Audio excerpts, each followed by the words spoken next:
मित्रांनो, तुम्हालाही पहाटे 3 ते 5 दरम्यान जाग येत असेल तर हा व्हिडिओ तुमच्यासाठी अत्यंत महत्त्वपूर्ण आहे. ज्यांना पहाटे 3 ते 5 या दरम्यान जाग येते त्यांनी हा व्हिडिओ संपूर्ण बघावा. नमस्कार मित्रांनो, तुमचे स्वागत आहे आमच्या मराठी ॲस्ट्रोलॉजर या चॅनलवर.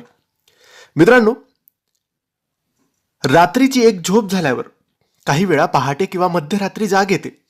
काही वेळा अचानक एखादं स्वप्न पडून किंवा काही आवाजामुळे आपली झोप मोडते. कधीतरी असं होत असेल तर त्यामागे सामान्य कारण असू शकतं.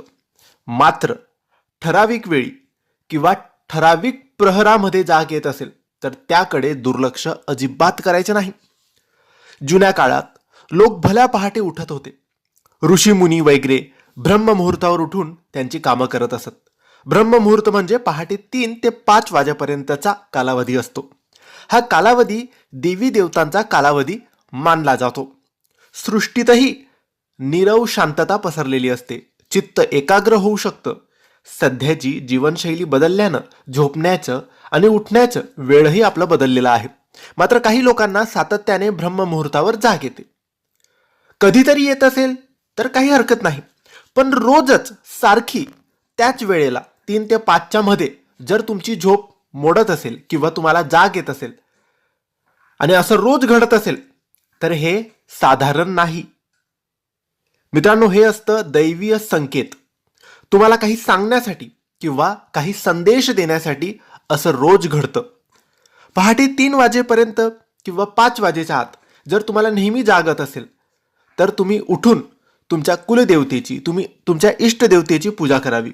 काही शक्ती तुमच्याकडे येण्याची वाट पाहत असू शकतात.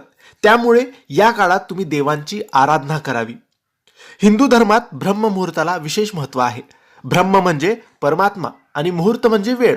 या काळात शरीरात नवी ऊर्जा असते, उत्साह असतो, विशेष करून सकारात्मक ऊर्जा असते. या काळात सगळे देवी देवता पृथ्वीवर भ्रमण करत असतात असं मानलं जातं. त्यामुळे त्यांना प्रसन्न करून घेण्यासाठी पूजा किंवा आराधना करण्याचा सल्ला दिला जातो.